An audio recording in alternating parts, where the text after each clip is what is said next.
So good afternoon, everybody, and welcome to this afternoon's seminar from Social Justice Ireland. I'm Sean Healy, and on the screen with me at the moment is Colette Bennett. We also have Charles Clark and Catherine Kavanagh lined up, as you can see on the screen there. The Sustainable Progress Index that for 2021 that we're launching today is the 5th iteration of this index, which we decided to develop when the Sustainable Development Goals were agreed by the United Nations. Prior to that, we used to have a conference to mark the United Nations Global Justice Day, which is the 20th of February. So around that week before, a few days before, a few days after it, we used to have an annual conference or an annual event. So 5 years ago, we decided we would develop this Sustainable Progress Index each year. And Professor Charles Clark and Dr. Catherine Kavanagh are the people who have actually developed it for us. And each year they have presented it since then. You're all very, very welcome. There's a very large attendance sign on for this event, and you're all more than welcome. And the actual document itself, the index and the whole publication will be available on our website. It actually is available, I think, right now. So you'll see that's the actual shot of our website, and you'll see it there, and the headline on the left-hand side, you'll see it, and you can download the whole publication on the right, or just look at the story itself on the left there. That's the actual complete thing, and then it brings you through. You just click, and it brings you through as we're displaying there. Colette is working on that, making it happen up there.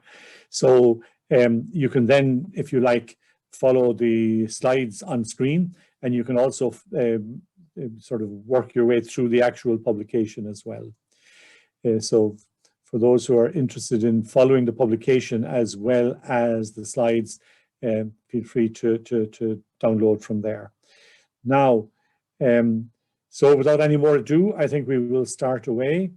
The first part of the presentation will be done, and the presentation on the first part of the report will be done by Professor Charles Clark from St. John's University in New York, who has been a regular contributor to a lot of different debates in Ireland, lectured at one time in UCC for a year on a sort of an exchange lectureship they did as a part of their celebrations back in the day.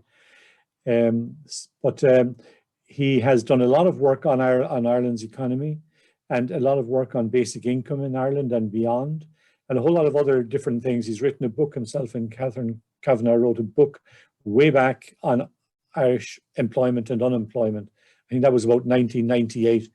So the issue is still there, and they're still here working on these kinds of issues. So without any more ado, just to say thanks to Professor Clark, who's in New York and has got up early and set up everything, and was in touch with us much earlier to make sure that we were aware that he was ready to go when the time came. One final thing, we will have a questions and answers for everybody can ask questions at the end when the presentations are over. And there's the Q&A. There is a Q&A facility at the foot of the screen, and all you've got to do is put your question in there, and we'll try and get through as many of them as we can when we come to the question and answer session. One other thing I should probably say is that we will have Professor Clark and Dr. Kavanagh present, and then we'll take a 5-minute comfort break, and then we'll come back to Colette Bennett doing the policy implications of the index and the results, and then finally to the question and answer session. So without any more ado, I'm glad to hand over to Professor Charles Clark from New York. Okay, thank you, Sean, and thank you for inviting me to this event. truth be told, what motivates academics often is the chance to travel. And one of the reasons why I've done so much work on Ireland is because my wife and I love going to Ireland at every chance we can get. Now we can virtually go to Ireland, which means we can meet all the great people, but we're missing out on the wonderful weather you're having now. But in any case, Catherine Kavanagh and I, in 1996, first did what was then called alternative measures of progress. We did an index to just try to evaluate how the Celtic Tiger economy, which was just emerging then, how it was faring or how it correlated with other social statistics. Back then, there was very little data, and there also wasn't that much interest. I think everyone was just excited about the high economic growth and the transformation in the economy, and the hope, which has been the hope for the history of capitalism, that economic growth will solve all problems. After the financial crisis, it became clear that even that the economic growth didn't solve the problems and the economic growth wasn't permanent. And so now we see in many countries and UN agencies as well, this interest in what is now called beyond GDP, or the beyond GDP movement, which has been endorsed by Joseph Stiglitz and Adam Sen and a lot of Nobel Prize winning economists. Next slide. Okay, so just give a quick overview of what we're going to be presenting. I am going to give sort of an introduction to both the reason why we think that evidence-based policy is important, but also a brief discussion on what it is competing with, and that is ideology and interests. And then we will be looking at the pillars of the or the proposals for the building a new social contract, and the vibrant economy, decent services and infrastructure, just taxation, good governance and sustainability, and what are some of the indicators, particularly when we can find them, sustainable development goal indicators that can inform that discussion. Now, our approach is to do basically a business analysis. I mean, I teach in a business school, and that is we're benchmarking Ireland against 14 other EU countries, all but England are in the Eurozone. And this is a way of comparing Ireland with countries that they're similarly situated. And the idea being is that for most of these, Ireland should be able to be in the middle and might strive to be at the top. And so it's a way of judging what is possible based on the success other countries have had. And then Catherine will present the update of our index based on the Sustainable Development Goals, and then we have the policy discussion. Next slide, please. Okay, so there's no way of getting around the whole discussion of ideology and interests, partly because the economists are like generals, that the generals are always being criticized because they're always fighting the last war. Well, economists are always fighting the last policy battle or policy problem, and policy often gets stagnated with the problems changing. Keynes called for the long struggle to escape the old ideas. Sociologists call this cultural lag. But the 21st century presents challenges that are just different and require a different approach than the 20th century and the 19th century. Okay, next slide. Specifically, when we look at the major problems that we face, they're collective problems. global warming is, the quintessential collective problem. It's the whole planet that has to address that and solve it. But even when we look at national issues, most of the rich countries do not have the problem that the average person doesn't have sufficient income. If we just gave them more income, all their problems would go away. It is issues of collective action. Is the healthcare system doing what the people want it to do? Is the infrastructure there that we need? These are public choices. And it's interesting, I found that Alfred Marshall, who really shaped the economics profession as it is today, he really created academic economics.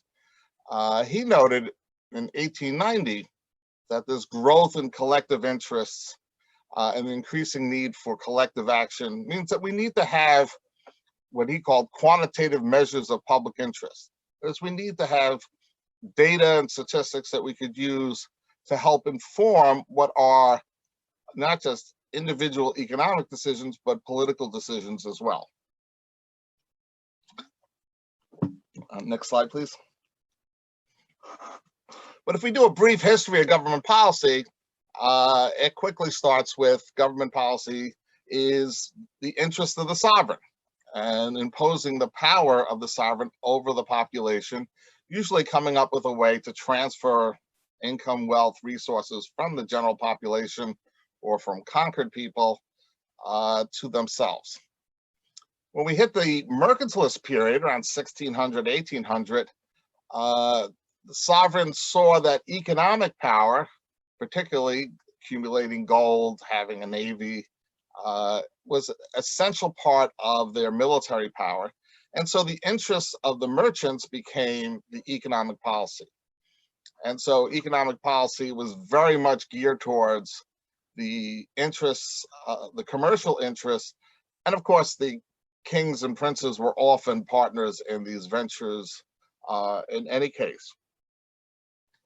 And so there was an appeal to get away from that. Interestingly enough, it comes in around the time of the French Revolution, with the term ideology being the science of ideas, that if we had, good science on economics, we could free ourselves from being controlled by the special interests and have policy that is objective, that isn't based either on what people want for themselves, what they can grab because they have power, or what they're subjectively they think will work, but we won't know because there's no evidence. In economics, this is often posed. In fact, I start my history of economic thought class with this question by the seeming conflict between John Maynard Keynes and Karl Marx.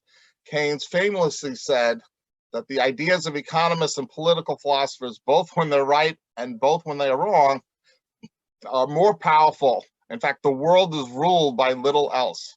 And he downplayed vested interests as having that important a role. Marx, almost a century earlier, argued that the ruling ideas in each and every epoch are the ideas of the ruling class, that the material interests of the ruling class become the ideas. And so that, the ideas aren't free from interest. They're reflecting what are the dominant interests. Next slide. However, the argument that we can go to evidence-based policy isn't that we can get away from ideology and interests. I don't think that's possible, and I don't think it's desirable. That is, individuals and groups in a democracy have the right, in fact, the responsibility to advocate for policies that further their interests. That's the whole idea of free speech, is that it promotes the exchange of ideas, so we get a full array of discussion on issues and then hopefully reach what would be the best outcome for the most people. Furthermore, ideas and ideology cannot be just done away with. Usually ideology is what the other guy believes and what you believe is, well, just science.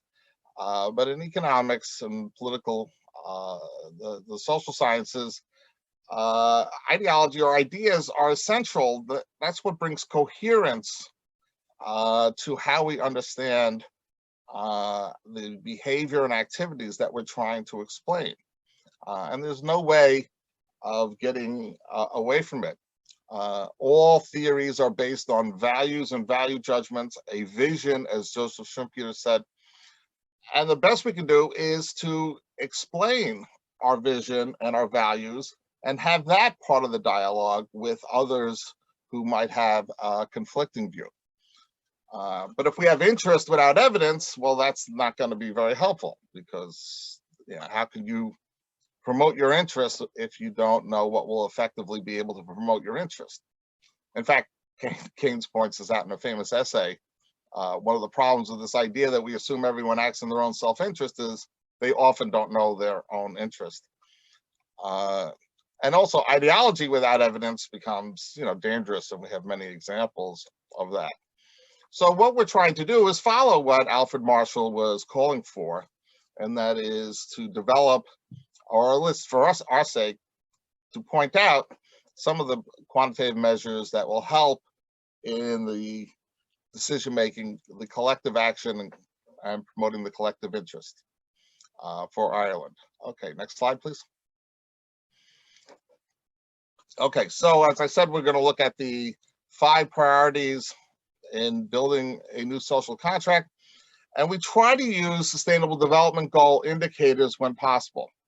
Some of them, like taxation, are not part of the Sustainable Development Goal indicators.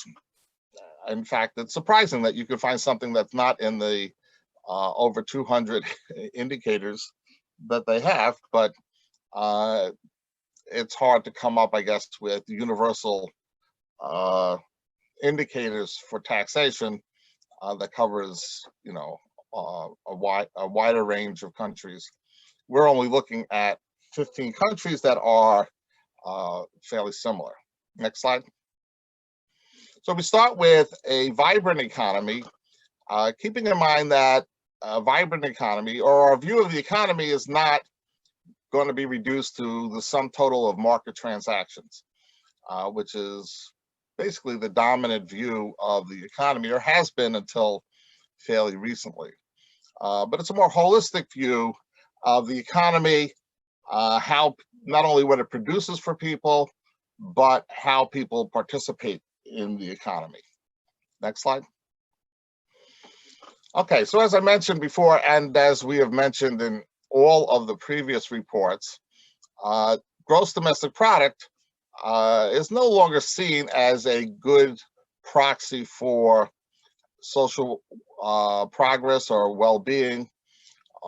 It has many problems that have been pointed out, and even that it doesn't directly measure those, it's often, once we get past a certain stage, it's not even correlated with promoting well-being.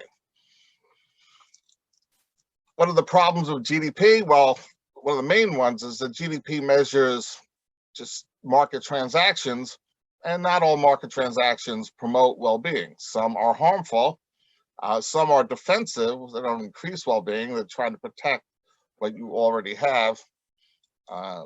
There was an article in the Times many years ago when this issue first came up, where the writer stated that the best thing for gross domestic product was a man going through a divorce and cancer treatment at the same time, because he is generating market transactions like mad. But few people would say that either of those activities are promoting well-being. And also we know, particularly in the last 30 years, that GDP often goes up, but the distribution can become more and more unequal. And so large sectors of the population are feeling left out. And I think this is certainly the case in the West, and is the source for much of the sort of the right-wing movements, is large populations of working class people who have been left out, while the economy, looks like it's growing, and certainly people are becoming rich, and you see it on television. So So that is an important problem. So what we have here in this figure, which we've done in all the reports, is just graphing countries' social progress index, which is put out by the Social Progress Indicator group, which is run by Michael Porter, the management professor. It's about 70, 80 different indicators that go into this overall social progress index with per capita GDP, or no, in this case, per capita gross national income. And you can see in the blue countries, the poor countries where per capita GDP is under 30,000, there's a very strong correlation between economic growth and social progress.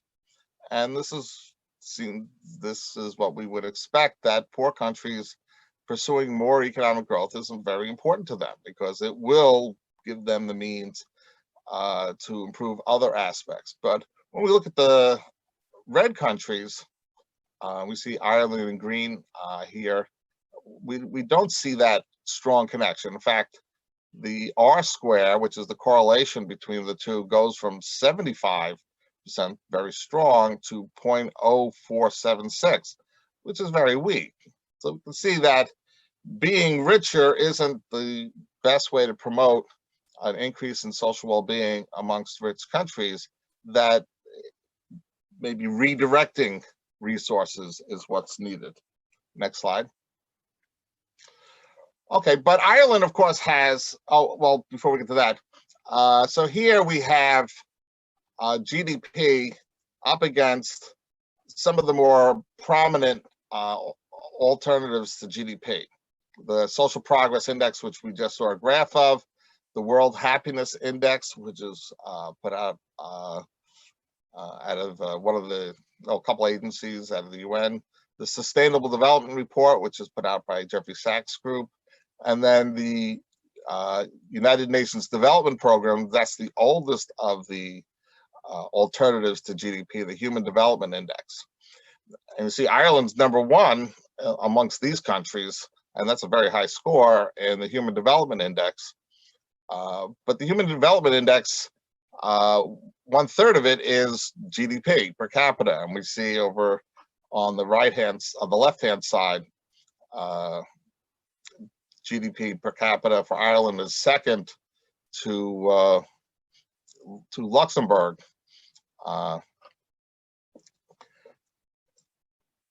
Next slide.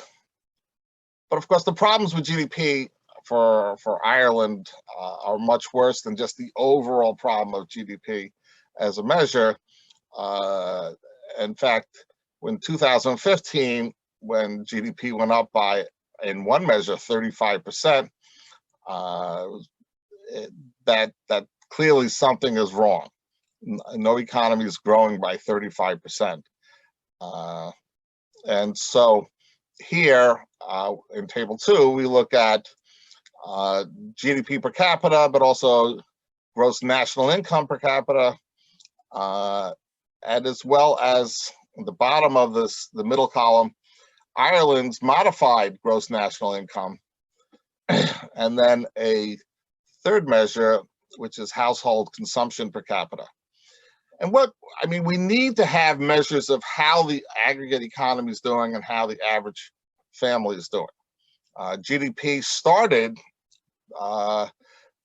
was created in the United States and Great Britain during World War II so that they could plan military production. So they could figure out what is the potential we could produce, and then calculate what military goods we need, and then that tells us how much civilian consumption we have to curtail. But a lot of policy decisions will be determined based on aggregate economic performance. So you need an accurate measure, not just so you can compare yourself versus other countries. That's helpful in some ways, but it's so that the policymakers can make good choices. But just seeing that Ireland is 64% above the average for these 15 countries, does not reflect the lived experience of people who have lived in Ireland or any of these other countries. And so, but when we look at consumption, which is really where a lot of the rubber hits the road, as they say, in terms of how the economy affects people's lives, we see here Ireland is right, it's a little above the average. So that might be a more meaningful measure of how Ireland is doing versus its competitor countries. Next slide.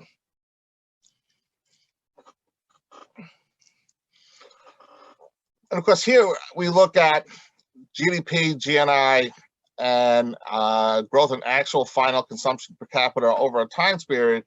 And I have this graph to show why having a inaccurate measure of economic activity can lead to bad policies. Because if you look at 2015 and you see the massive growth in either GDP or GNI, as a policymaker, if this was real, if the actual level of transactions in your economy were going to increase 35%, you would have to take drastic action. I mean, you need to drain a lot of consumption power out of the economy, or you're going to have massive amounts of inflation, and you'll start on the road to hyperinflation. I mean, this is similar to in Zimbabwe when they just started handing out lots of money, so people had lots of money to spend, and there was no impact on actual production. Here, if this was real, this would be something that had to be addressed. Now, the fact that it wasn't real benefited because you didn't have to address it, but you still need a better measure of how the economy is doing, both to compare with other countries, but also, more importantly, in terms of the long run trend on whether policies are working or not. Next slide. Now, I added this particularly, as I mentioned before, consumption. Consumption, I call it the Adam Smith standard. I've completely made up that term. There is no recognized Adam Smith standard in economics. However, if it goes beyond today, then I will take all the blame. But Smith famously said, consumption is the sole end and purpose of all production. This maxim is so perfectly self-evident that it would be absurd to attempt to prove it. But again, much of people's interactions with the economy is buying goods. And so how much we consume will be an important indicator of how people are doing. But of course, today, individual private consumption is only part of what promotes our well-being. Collective consumption or government spending on goods and services that they provide to the population are just as important. So if we think about healthcare and education, these are two things that families worry considerably about, and they are public goods. And they will only be improved if we have more resources addressed to providing a higher level of that. And so here we see, if we look at either household consumption or government consumption, we can see that Ireland is below average on that metric. 9% below for household consumption, but 20% below in terms of government consumption. Next slide. And of course, a vibrant economy can't just look at consumption. As economists, we know that investment is the driver of the economy, not only in terms of determining employment levels in the short run, but standard of living in the long run. And so we looked at this as one of the Sustainable Development Goal indicators, investment as a share of GDP. Now, remembering that GDP is way too large in Ireland, so when we have something as a percentage of GDP, it's it's going to underestimate what we're looking at. And here, Ireland's investment, 45.6%. Now that's can't be right. And so the spending that went into why GDP was so high, which is foreign businesses that are booking profits in Ireland, and then the money is being transferred back to mostly the United States, that overestimates GDP. Some of those must be being measured as investment spending. We can also see that in the mid-2000s, we see the green line, household investment in the housing bubble hitting 14%, and then going down considerably and staying down to the present.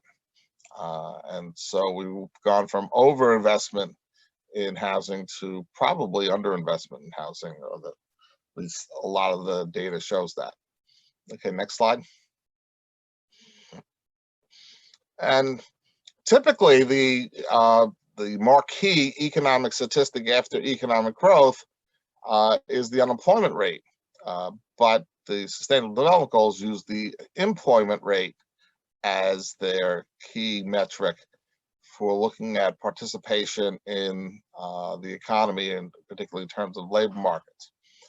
And we see that before the crash, Ireland was above the average, but it was hit much harder by the Great Recession than the other countries, many of the other countries, certainly than the average, but has rebounded and is now at where it was before the financial crisis.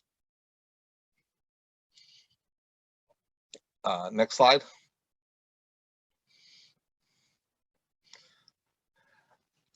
Okay, and so when looking at our aggregate statistics, we have to keep in mind that aggregate statistics don't look at everybody, they look at the average of everyone. And we should also make sure we look at how those who are being excluded. And so the risk of poverty or social exclusion is one of the metrics. There's a lot of developments in measuring poverty in the last 15 years. It used to be that poverty was just an income threshold, and then if you were above it, you no longer were poor, and if you were below it, you were now officially poor. And the United States has a different system. It's based on the consumption of a basket of goods in the early 1960s. But the more complex and holistic approach in terms of multidimensional poverty is becoming more and more popular in policy discussions, because it looks at the fact that exclusion is not just a low income, it's a lot of things that could be not connected with income. And so the broader measures are being more widely used. Okay, next slide. And we've focused on this a few times in the past, and this is another subgroup, the NEAT statistic. You get a lot of semi-clever titles and articles about it, but it's youth not in education, employment, or training. And the fear is that, and we see in figure 6, a huge increase during the financial crisis, the Great Recession, in the statistic well above the EU 15 average. So Ireland did not do as good a job as most countries did in keeping youth engaged during this economic downturn. It certainly went up for a lot of countries from 10 to just under 15%, but in Ireland it went up to a little above 10 to over 20%. So that there was not a successful strategy for dealing with that. And the worry is that if youth in those ages, those formative years, are not connected either to education or to employment and training, that they could become disadvantaged for a very long time. And there are studies that show that people who have had, particularly like the generation who graduated in 2009, I've read a couple studies in America, that those students are expected to earn significantly less over their whole life because they entered the labor market during a major economic crisis. And the worry is that this also will happen to youth if they become disengaged in these years. And, you know, obviously, I think there needs to be a lot of research on this. There's some that's coming out. I don't think we're doing a good job in tracking youth, but okay, next slide. Okay, the next topic is looking at decent services and infrastructure.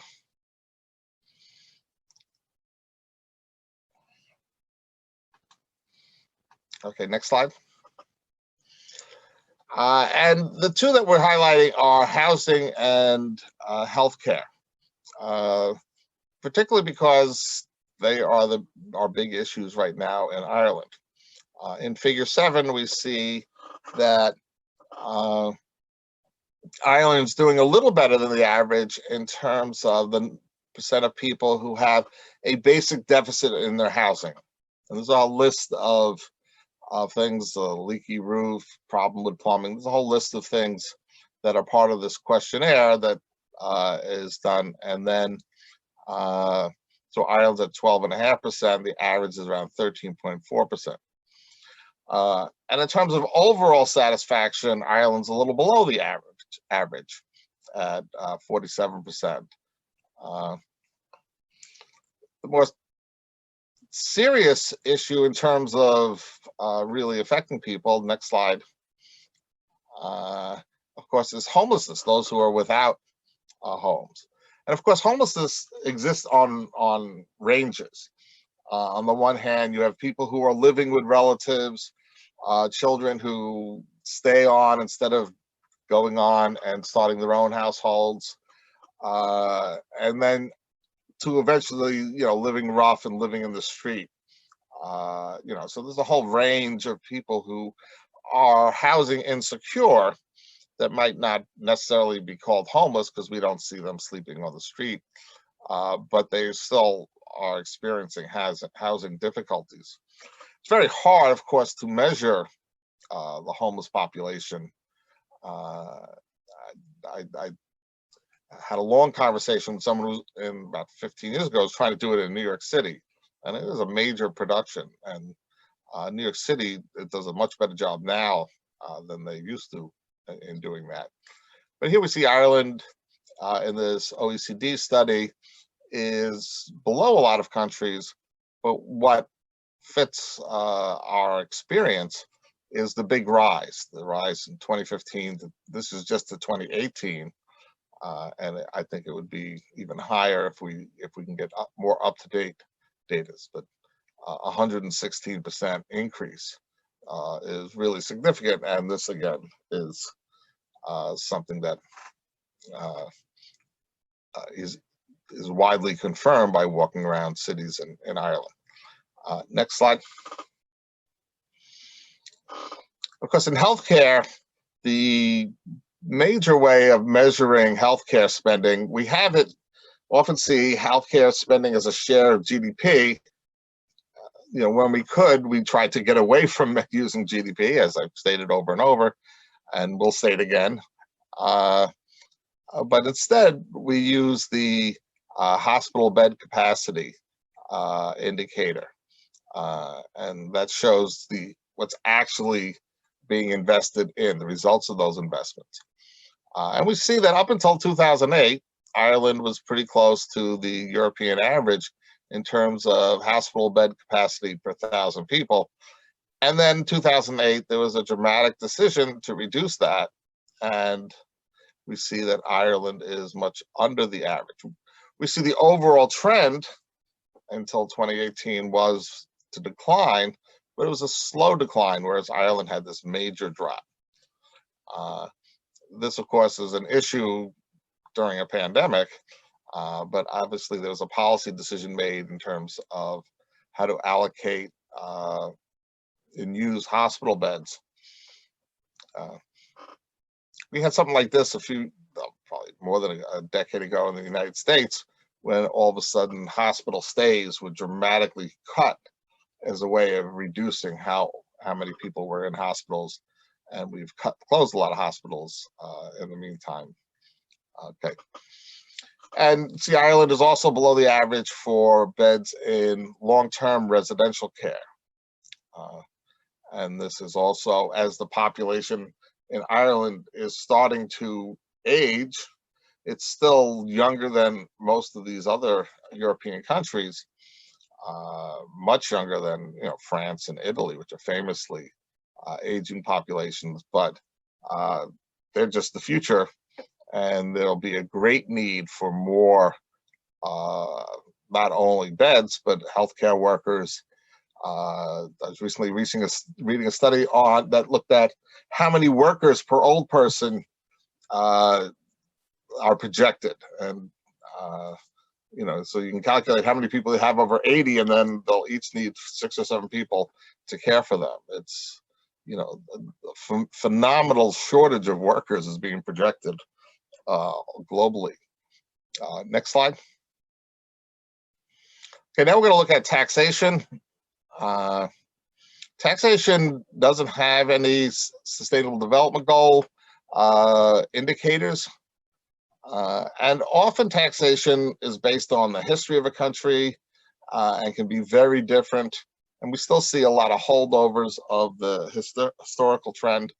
But with the European Union, we start to also see convergence. Next slide.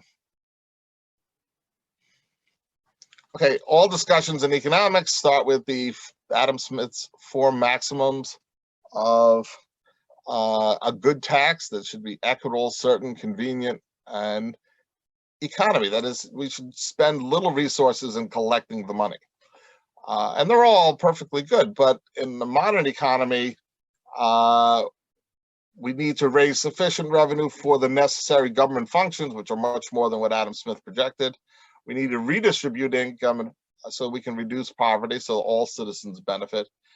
And very important, we need to reprice goods so that the social costs and benefits are more reflected in market prices. And we'll look at that when we look at sustainability. Okay, next slide. I'm going to pick up the pace here a bit.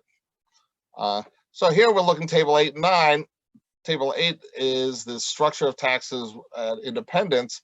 And that's a tax system that is based on what is good for Great Britain, which Irish tax system was set up to benefit Great Britain. And that's not too different from what it was in early 1700s. I read some interesting work by Peter Clark, an Irish economic historian, on the history of taxes in Ireland. And we see in table 9, it's starting to look much more like a standard European tax system. Next slide.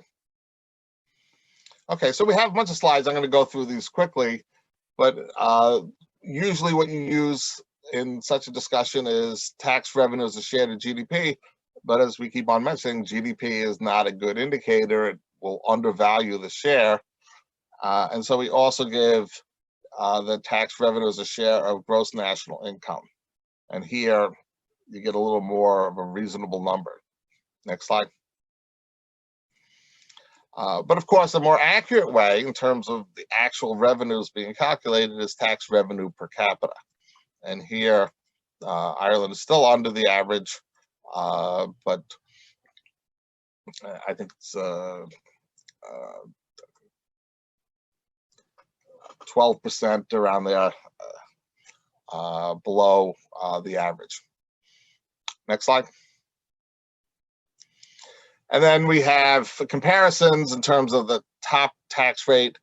The average is 50.9, Ireland's 48. Next slide.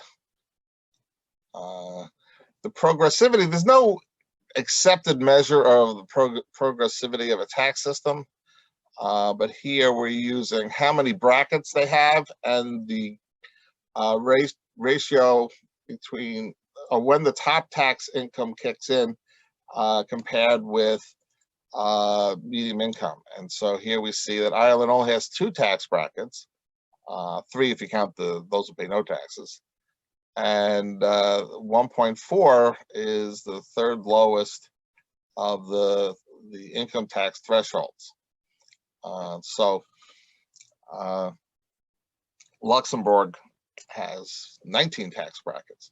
Now, there's an argument that less tax brackets bring you simplicity, and there are benefits for that.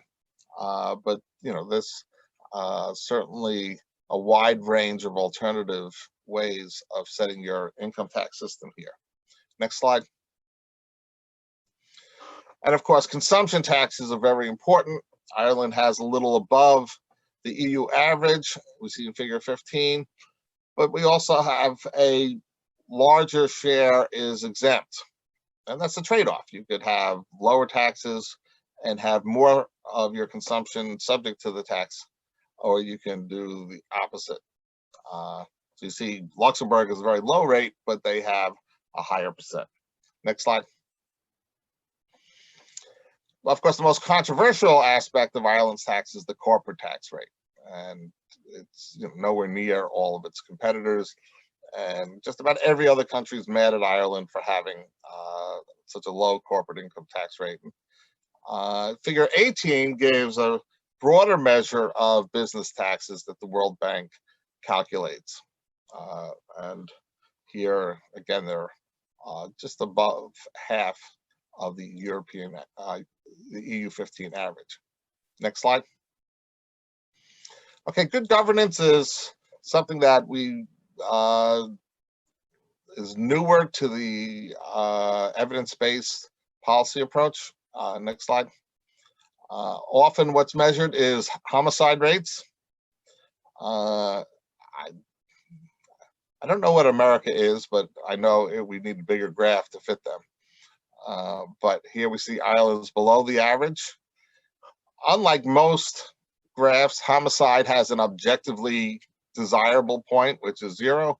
So just being low doesn't mean you can't improve unless you're at 0. But we see the overall trend is going downward for both the European Union and for Ireland. Next slide. But the World Bank has developed this worldwide governance indicators, and the only one that Ireland is in the top group is in PV, which is political stability and associated violence. So it does well. The rest are in either the middle or sort of the lower part of the middle. For rule of law, voice and accountability, control of corruption, government effectiveness. And for most of the countries, they're fairly close. We see some outliers when we get to the lower levels. Next slide. And for sustainability here, now we're looking at environmental measures. Sustainability is now part of measuring everything. I teach, as I mentioned before, in a business school, and our accounting department has a sustainability program. So in the era of climate change, it has to be part of all discussions. Next slide. And so here we see Ireland certainly has improved its share of renewable energy, but still lags behind. It used to be 20% about of the European average. Now it's a little over half of that, so there's plenty of room to grow. And we also see that final energy consumption is going down, but that also has a long way to go. As we know, energy consumption has to get down to, pre-industrial revolution levels, because we have to get rid of all the pollution from all the accumulated energy that we've already used. Next slide. And Ireland, again, is below average in terms of reducing carbon dioxide from new cars, although it's close to the average. Next slide. Now here, economists love resource productivity. It's like the environment and the economy all together. And you can see that Ireland has made a big jump in the statistic, but again, the ugly head of GDP enters here, because this is based on gross domestic product divided by the domestic material consumption, and we have a way over exaggerated GDP. So if you use GNI, you'll get a much lower number. Ireland's material domestic consumption is 3rd highest in the European Union. So this is not really the progress here is more a statistical artifact than an actual, I would argue. Next slide. Okay, environmental taxes. We mentioned taxation. One of the goals of taxation is to account for when private costs are greater than the market costs. And one way we do correct for this is by taxing activities that lead to environmental damage. And here Ireland's a little higher, but I'm sure this for all countries is going to have to go up considerably, because the prices of polluting activities has to become high enough that people make it their interest not to do that. Next slide. Okay, and in terms of sustainability, part of that is also the contribution to the overall effort of the rich countries to help the poor countries. And this is typically measured, or at least firstly measured, in official development assistance. In 1970, the United Nations General Assembly voted or committed all countries to 0.7% ODA. And before the financial crisis, we can see Ireland was making great strides in that direction. There's only a handful of countries who have actually ever hit the 0.7 and have maintained it. But then after the financial crisis, it has gone down significantly. Now, part of this is a reduction in ODA, but part of this is also, particularly from 2015 on, that also reflects the GDP numbers being way out of whack, because again, if the GDP if you're dividing by a really large number, it's going to shrink, whereas if you had a GNI, it would be closer to the EU average. Okay, so these are just a sampling of the various metrics that can be used to look at these various policy goals. Now, next slide. Now we'll move on to Dr. Catherine Kavanagh.